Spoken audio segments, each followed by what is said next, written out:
Krize. Ze staré řečtiny znamená zlomový moment. Bod, po kterém věci nemohou zůstat stejnými. V ekonomice se krize projevuje ve značném propadu výroby, v narušení navázaných vztahů, bankrotem podniků, nárůstem nezaměstnanosti.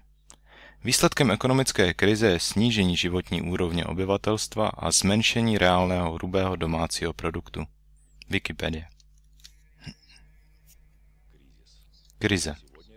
Dnes toto slovo zní ze všech stran. Kdejací nabubřelí analytici mluví o stávkách a indexech propadu, ale z toho není nic jasné.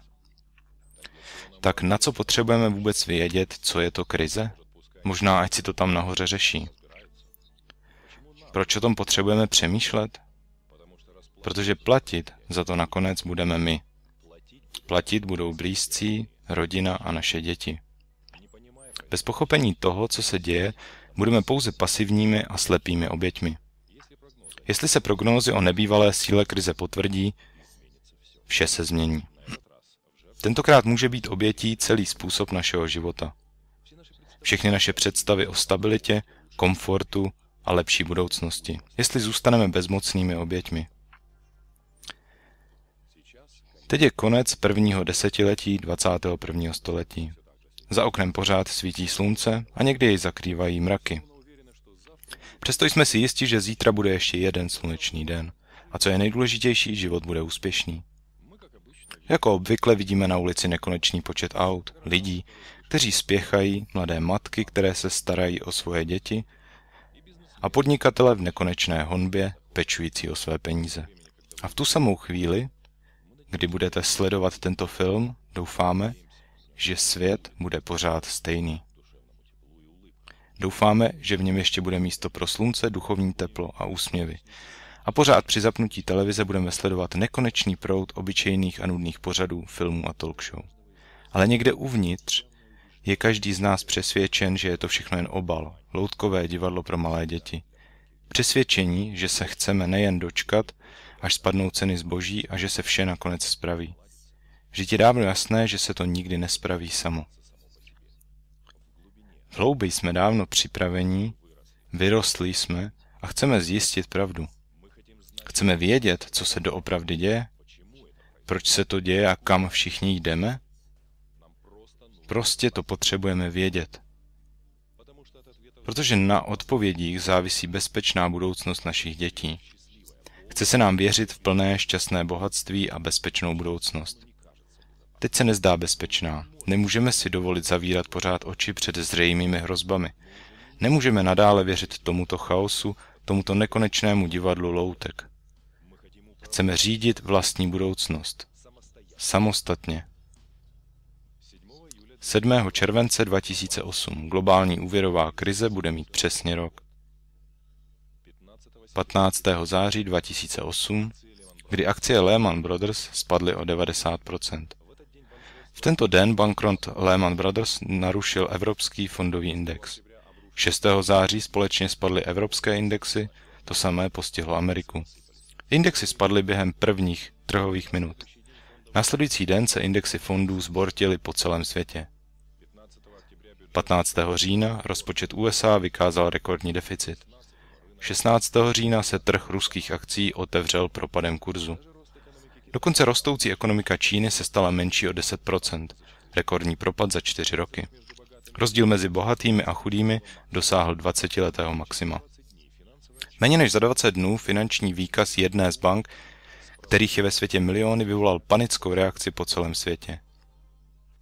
Během listopadu a prosince roku 2008 se ve státech východní Evropy a především na Ukrajině prohloubila finanční a pak i průmyslová krize, která přivedla k razantnímu propadu výroby a značnému schudnutí lidí a růstu procenta bez práce.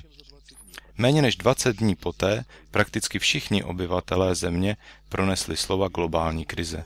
Poprvé na zemi slovo krize pronesli najednou prezidenti prakticky všech států, ředitele velkých finančních struktur a korporace. Poprvé v historii na planetě nezůstalo místo, kde by se dalo schovat nebo se zachránit a zachránit své úspory. 15. listopadu 2008 ve Washingtonu proběhl summit Velké dvacítky. na kterém ministři největších států probírali světovou a finanční krizi. Slovo světová a slovo krize spojilo elitu různých států na jednom místě. Ovšem po tomto setkání se stalo jasné pouze to, že se pozemšťané setkali s problémem, se kterým se v historii nesetkali. A v historii nelze nalézt příklad pro řešení. Je potřeba naprosto nové myšlení. Nové myšlení ve vedení všech stran a všech kontinentů.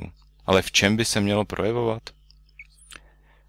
Tentokrát krize není svázána s konkrétním společností nebo odděleným segmentem finančního systému. Celý systém je celkově postaven na hranu propadu a udržet tento proces se daří jen s velkým úsilím. Krize bude mít dalekosáhlé důsledky. To je pro podnikání nezvyklá situace, to je konec celé éry. Americký finančník, investor George Ross. Světová finanční krize se může stát katalyzátorem vytvoření společnosti nového typu, spojeného ve svých snaženích a cílech. Po pohledu zpět na historii řeknou, že to byla zvláštní doba a rozhodující moment, bezprecedentní období globálních změn. Teď je doba, kdy skončila jedna kapitola a začala druhá pro národy, kontinenty a celý svět. Premiér Velké Británie Gordon Brown. Řeč je o globální krizi a proto je potřeba globální odpověď. Prezident USA Barack Obama. Krize na nás bude působit a budeme ji cítit ve všem. Různě v různých částech světa, nedovolí se schovat nikomu, vynutí si nakonec komunikaci a dobré spojení. Právě teď nebo po období vzteku a válek. Člen Rady mudrců Michal Leitman. Všechny finanční a ekonomické krize, období stagnace, ekonomické deprese až do přítomného času mají jednu jedinou tendenci. Zesilují se. Následky těchto krizí jsou čím dál těžší. Každá z následujících krizí ovlivní čím dál více ekonomických sektorů, čím dál tím více lidí a států. Stávají se globálnějšími. Existuje množství vysvětlení příčin a ekonomických pádů a krizí. Teorie číslo 1. Přírodní. Existuje teorie objasňující krize a epidemie. Obrovské přírodní katastrofy jako přirozené koloběhy přírody. Příčinou může být sluneční aktivita, lunární cykly, vliv planet, hvězd a tak dále. To znamená teorie o tom, že opakující kosmické cykly spouštějí negativní procesy v naší společnosti. Existuje jiná teorie. Podle ní příčina všech krizí je v objektivních faktorech, které mění vzhled světové ekonomiky. Mezi nimi jsou čím dál častěji slyšet obvinění na adresu inflace, destruktivní práce tzv. Peněžních multiplikátorů. Poslední přeměňují v reálné peníze ničím nepodložené sliby bank. Všechno to jsou atributy tzv. Nové ekonomiky. Podle této teorie musíme přijímat rozvoj světové ekonomiky jako přírodní živel, málo podléhající kontrole. A naše krize je pouze neschopnost včas předpovědět a šikovně manipulovat pákou současné ekonomiky. Dalším vysvětlením je teorie řídících ekonomických krizí. Je založená na předpokladu, že ve vedení všech ekonomických systémů na celém světě stojí mocná a sjednocená skupina mezinárodních bankéřů a majitelů mezinárodních korporací. Jinými slovy, ekonomika prostě patří velkým podnikatelům. Zejména v zájmu této skupiny lidí byl vytvořen současný finanční systém USA a řady finančních institutů takových, jakým je Mezinárodní měnový fond a Světová banka. V souladu s touto teorií vliv světové obchodní elity dávno překročil hranici čistě ekonomických vztahů. Využívá služby nejen ekonomiky celých států, ale také jejich vlád, armád a tajných služeb. Cílem těchto lidí, kteří se možná nikdy neviděli navzájem, je neomezený zisk nekonečně dlouho. Samozřejmě se předpokládá, že konečným cílem je vláda nad celým světem, plná a nenápadná. Takovým způsobem sám ekonomický princip působí mezi lidmi, založený na neustálém strachu o zítřejší den, na falešné nutnosti lhát a přežívat na úkor strádání jiných. Přivádí svět k nutnému krachu. Lidé pokolení za pokolením vyrůstají v tomto lživém obrazu skutečnosti. Stavají se otroky systému, ale dokonce otroci se dnes musí probudit z iluze, protože teď nemají garantován ani jejich otrocký plat. Ovšem nehledě na to, co je formální příčinou krize, sluneční aktivita, teorie ekonomických vln nebo skupina bezkrupulentních a fantasticky lakomých podnikatelů, každá krize vede k lidskému strádání. k našim útrapám. A od jakéhokoliv z těchto objasnění nám nebude lehčeji. Protože se krize opakují se záviděníhodnou pravidelností s narůstající silou a čím dál horšími následky. Nejzajímavější je to, že pokud se všechny teorie potvrdí částečně nebo úplně, pochopíme, že i tyto procesy jsou také následkem hlubších a skrytých příčin. Ovšem možná, že nejsme absolutně pasivními otroky systému. Možná nejsme bez šance ovlivnit situaci. A ne vše závisí na miliardářích, poradcích a prezidentech, sluneční aktivitě. A co když je v každém z nás zatajená schopnost ovlivňovat tento ohromný a složitý svět? Pojďme se podívat na jednoduchý model. V koření jakýchkoliv ekonomických vztahů leží jediná klíčová idea – zisk. Mezi námi vytváří vztahy, ve kterých se zjevně vytváří přání každého z nás dostat maximální zisk na úkor druhého. Dejme tomu, existujete vy, váš partner a úplně obyčejný princip vzájemného působení. Neustálého dostávání příjmu jednoho na úkor druhého. Musí to vést ke krizi? V matematické teorii náhodných procesů je dobře znám příklad. Dejme tomu vy a váš partner házíte mincí a ten, kdo prohrál, dá po každé výherci $1. Jestli se hraje do úplné prohry jednoho z hráčů, tak pravděpodobnost výhry každého z nich odpovídá proporcionální velikosti sumy, kterou mají. Například, jestli máte na začátku $10 a partner $90, pravděpodobnost, že vyhrajete, je 10% a že vyhraje partner 90%. Fakt je vlastně úplně samozřejmý a pochopitelný na úrovni zdravého rozumu. Ovšem z toho plyne, že při jiných, stejných podmínkách v absolutně svobodné tržní ekonomice bohatí se stávají bohatší a chudí čím dál chudší, protože tržní ekonomika představuje přesně takový systém. Taky vidíme, že více než 40% lidských zdrojů patří méně než 2% lidí. A tato disproporce pokračuje neustálým růstem. Konečným výsledkem práce tohoto systému bude to, že dříve či později jeden z účastníků hry nakonec krachne a pak hra vyčerpá sebe sama. Vytvořené produkty nebude mít kdo kupovat a jejich výroba ztratí veškerý smysl. Jinak řečeno, dostaneme globální krizi, která naprosto zruší ekonomiku. Pravda, pak se projeví dobročinné organizace a prostě vezmou trochu peněz od vyhrávající strany a dají krachujícím. Takovým způsobem se beznadějná hra o něco prodlouží. Kromě toho, když hra balancuje na hranici krachu, je mnohem lehčí ji kontrolovat. Mohou se také objevit regulující zákony a organizace, které zpomalí proces obohacení jedněch na krachu druhých. Ale smysl se nezmění. Jeden nevyhnutelně zkrachuje a pak se systém sám zničí. Během celé historie byly krize vícekrát. Ale pokaždé byl nějaký třetí hráč, který mohl prodloužit hru s novými silami. Byly nezávislé trhy a prospívající státy, nějaká rezerva variant. Ovšem v našem posledním stádiu globalizace, poslední z náhradních hráčů se spojili globálními spojeními se všemi ostatními v jediné finanční síti. To znamená, že se prakticky všechny finanční instituty propojily do jedné pevné a neefektivní sítě.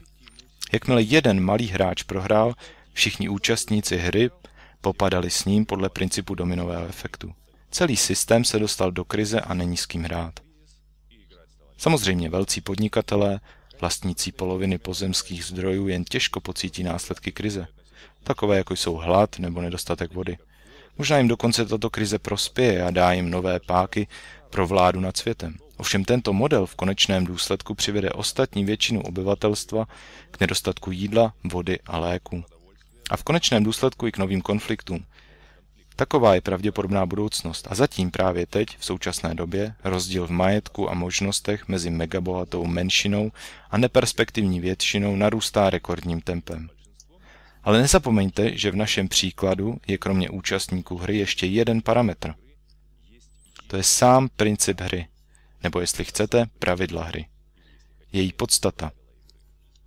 Nezávisle na tom, co je příčinou, bankéři, slunce, statistika nebo něco jiného, vždy před samotnou krizí objevujeme element, na který se prakticky nedíváme. Všímáme si, že krizi doprovází problémy a krize v lidských vztazích na všech úrovních. Ovšem všichni jsme zvyklí mluvit o vztazích mezi lidmi jen jako o následku systému, jako o fatálnosti, jako o něčem, co na nás nezávisí. Ale je to skutečně tak? Sluneční aktivita, vztahy mezi námi, krize. Pád burz, vztahy mezi námi, krize. Ekonomické zákonitosti, vztahy mezi námi, krize. Vztahy mezi námi, krize. Proč jsme natolik přesvědčeni, že příčina je v bankách, penězích, sluneční aktivitě? Možná je to jen formální příčina a skutečným důvodem jsou vztahy mezi námi?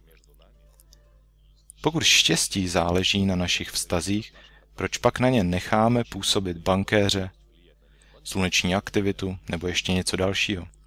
Vždyť to závisí na mě, jak se chovám k sousedovi, kolegovi, rodině, dětem nebo k celému světu. Možná je třeba zlepšit principy chování mezi sebou. Principy, podle kterých žijeme každý den. Dostaneme se k harmonické existenci a prosperitě. Ovšem, jaké mohou být ty nové vztahy, které mohou změnit celý svět? Vždyť v globálním světě je musí přijmout všichni. Jinak by světový systém prostě nefungoval. A to nejdůležitější, kde najít neotřesitelná pravidla pro celé lidstvo? Politici mají jen jednu hru a tou je moc. Boj o moc určuje všechna jejich pravidla. Lidé samozřejmě chtějí doufat, že přijde dobrý vládce a vše napraví. Celý svět ustrnul v očekávání zázraku, když pozoroval volby v USA během největší světové finanční krize. V den voleb prezidenta Spojených států v listopadu 2008 americké fondové trhy začaly rychle růst. Nový prezident Barack Obama dokonce nestihl projít svou oficiální inaugurací, když ráno po volbách americký fondový index opět začal padat dolů. Stojíme před obrovskou ekonomickou výzvou v našem životě a budeme se chovat rázně, abychom se s ní vypořádali, prohlásil Barack Obama. Ovšem pamatujeme si, jak svou rázností politici přivolávali mnohem větší krize a strádání milionů lidí. Možná mají podnikatelé odpovědi pro nás, pro všechny? Nebo je třeba vytisknout více barevných papírků? Ale tuhle hru hrajeme už několik tisíc let. A dnes jsme se stali rukojmími tohoto nesprávného systému. Tak kde hledat způsob pro vytvoření nového organického chování mezi námi? Musí přece někde existovat odpovědi na tyto otázky. Musí. My musíme pochopit, že ve všem, co se s námi děje, je nějaká vedoucí síla. Nějaký faktor či zákon, který nás přivádí k větším krizím. A dnes nás přivedl k té globální. Nutnou podmínkou pro výstup z krize je znalost zákonů nebo sil, které nás řídí. Každého z nás. A hlavně je třeba přesně určit směr, kam nás postrkuje samotná příroda svou harmonii. V hledání odpovědí jsme prostudovali názory těch nejodvážnějších a nejznámějších vědců, současných filozofů a veřejných činitelů. Prohledali jsme tisíce stránek na internetu. Doufali jsme, že najdeme celý a adekvátní systém nabízející pochopení podstaty současné krize. Tak jsme našli archív unikátních setkání, které proběhly v průběhu několika let v Japonsku, Švýcarsku a Německu. Na těchto setkání ti nejlepší myslitelé, vědci, kulturní a veřejní předáci současnosti debatovali o otázkách, jak udělat náš svět lepším a jak se vyhnout hrozící krizi. Mezi nimi jsme našli zajímavého člověka, vědce, člena Rady světových mudrců, zakladatele Mezinárodní akademie kabaly, Michaela Lightmana. Jak se ukázalo, Lightman v sobě spojil praktiku současné vědy se zkušenostmi a znalostmi, které se sbíraly po tisíce let. A on se už několik let snaží upozornit vědce, politiky, veřejné činitele a podnikatele na blížící se krizi. A hlavně, že se jí dá vyhnout. Sál Millennium, New York, 1500 lidí, San Francisco, Silicon Valley, v sále světová počítačová elita. Setkání s osobnostmi kvantové fyziky, laureáty na Nobelovu cenu. Ruská akademie věd, setkání s profesorem Kapicem, vystoupení před předními vědci Ruska. Obrovské fronty na jeho lekce v Moskvě. velký sál knihovny Lenina, Dům kultury Moskvič. Zvou ho nejpopulárnější pořady televizí a rádií. To jsou Dibrov, Maximov, Gordon, Echo Moskvy, radiostanice Rusko, Maják. Spojili jsme se a setkali jsme se s tímto člověkem. A on nám dal opravdu reálné, plné a systematické odpovědi na otázky. Proč se to s námi děje, co námi hýbe a jak je možné udělat zítřejší den šťastným, plným a harmonickým pro nás, pro všechny. Dobrý den, mohli byste nám říct pár slov o tom učení, které prezentujete? V principu moje znalosti stojí na učení, které je staré 5000 let, které vzniklo ještě v starém Babylonu, jmenuje se Věda Kabala. A vše, co předpovídala do naší doby, se stalo. A počínaje naší dobou a dál, předpovídá všechny tyto události. Říká o tom, že se musíme spojit. Přičemž v našem spojení musíme počítat každého jako člena jedné rodiny. Že nikomu nemůže být lépe na úkor někoho jiného. A proto, jestli se teď chovám k světu, vytvářím nějaký systém ekonomický, vzájemný nebo politický, jedno jaký systém, musíme vždy myslet na to, že tento systém bude dobrý a užitečný pro všechny. Co se děje se světem? Co se děje se světem? Svět se stává kulatým. Jsou lidé, kteří přesvědčují, že je jednopolární, jsou lidé, kteří si myslí, že je mnohopolární. Ale obě tato tvrzení jsou špatná. A v tom je problém, jestli se budeme snažit o jedno nebo o mnohopolární. Musíme ji udělat kulatým, kde vše absolutně závisí na všech. Všichni jsou v jedné rovině důležití. Můžete to trochu vysvětlit?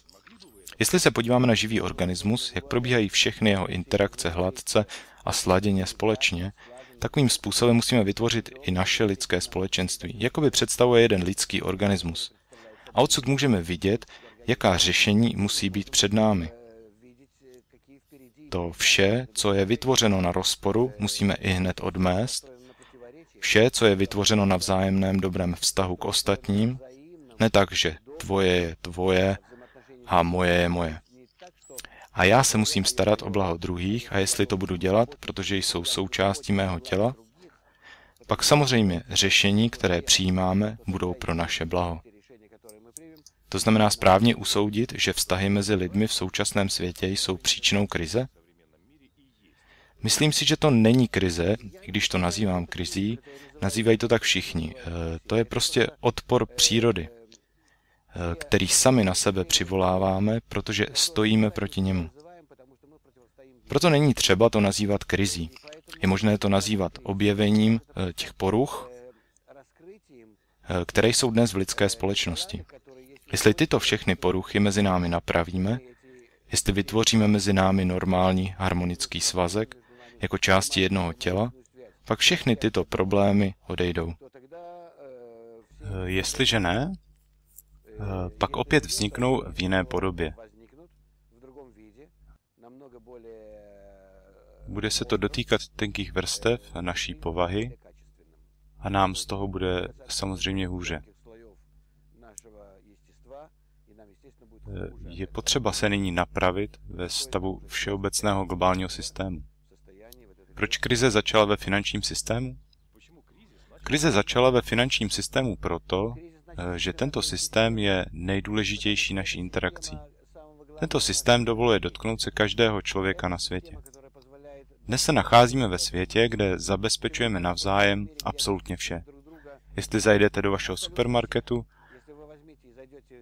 na jakékoliv jiné místo, kde dostáváte vše potřebné k životu, uvidíte, z kolika států světa dostáváte. Kromě toho, jestli začnete zkoumat, z kolika částí se skládá, dejme tomu vámi koupený výrobek, uvidíte, z kolika států světa jsou jeho komponenty. To znamená, že dnes není žádný výrobek, který by byl vytvořen v určitém místě a jen na tom místě by všechno záviselo. Vidíme to na příkladu Ruska, které si myslelo, že těží naftu ze země a nikoho k tomu nepotřebuje. To znamená, plně závisí jen samo na sobě. A najednou jsme uviděli, že tato krize dopadá na všechny úrovně. Státy, které by sami sebe v principu mohly zabezpečit. To znamená, že oddělení je nemožné. Jsme spojeni s ostatními vnitřně, řekl bych, ne ekonomickými, ale přírodními spojeními. Vnitřními, duševními, duchovními spojeními. A oni nám nedovolí se rozpojit, dokonce oddálit se od sebe. Všechny naše pokusy přijít k nějakému oddálení, k nezávislosti na ostatních, nás přivedou k ještě větší krizi. To znamená ještě většímu odporu přírody.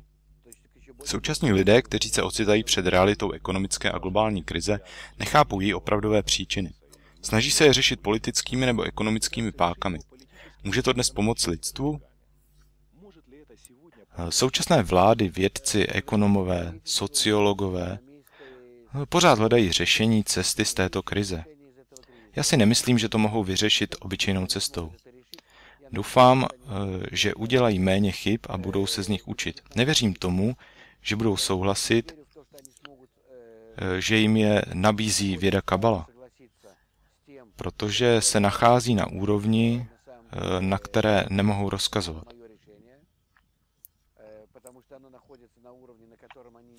To není armáda, nejsou peníze. Otázka se nachází na úrovni výchovy, na úrovni převýchovy člověka. To je největší problém společnosti, problém výchovy. Problém celého světa. Ale k tomu nás dnes dovedla příroda a my musíme pochopit, že to je klíč k přežití. Ne k dobrému životu, ale k přežití. Co mohou lidé dnes udělat na veřejné a státní úrovni, aby začali vycházet z krize? Vlády musí pochopit, že jen ve společném souhlasu mezi sebou, jen ve vytvoření jednoho společného harmonického systému, který bude řídit celý svět. Moudře, společně, ve shodě. Přijdou k tomu, že nejen sami budou skutečnou vládou a budou těmi lidmi, které podporuje lidstvo.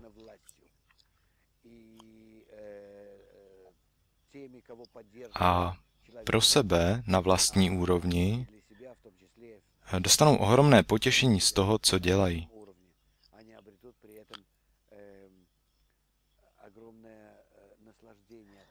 Dnes mají šanci udělat lidstvo bezpečným, šťastným a nepřivést nás k hrozbě zničení.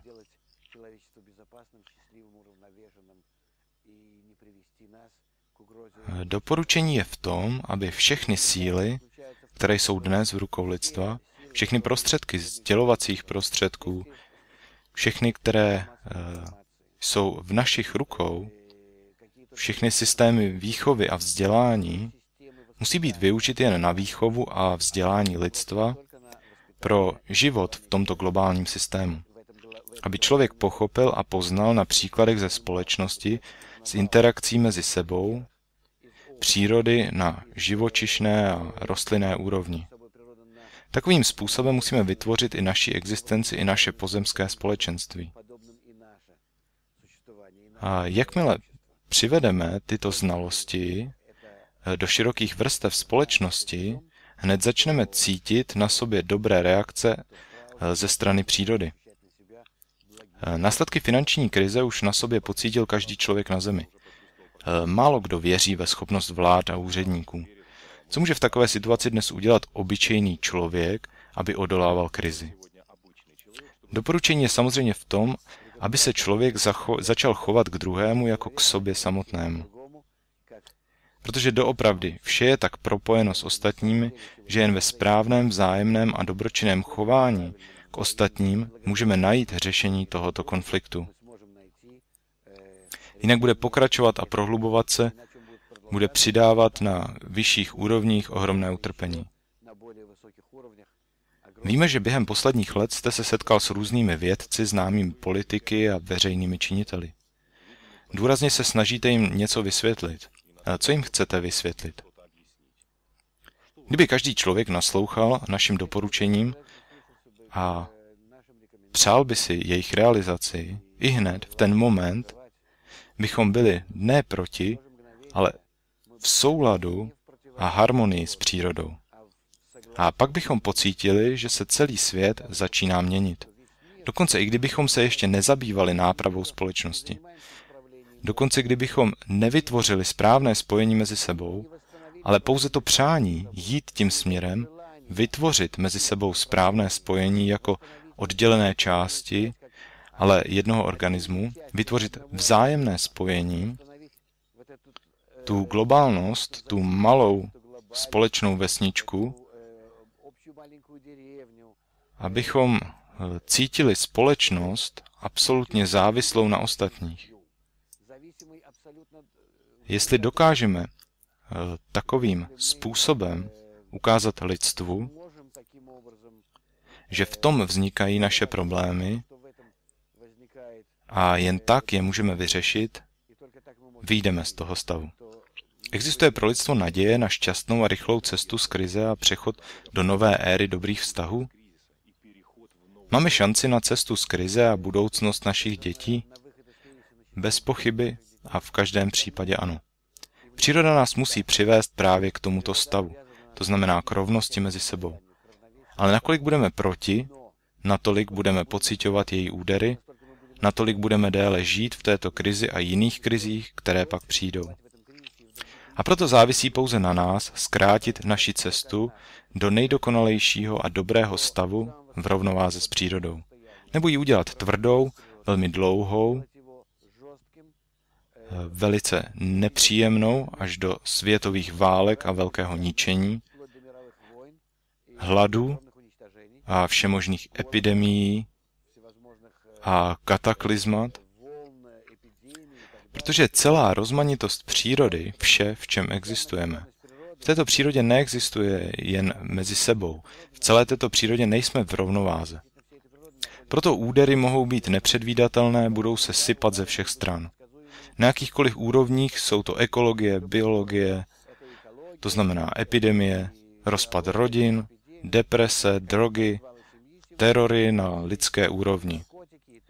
To znamená, na jakýchkoliv úrovních budeme pociťovat obrovské údery přírody a my sami je musíme pochopit.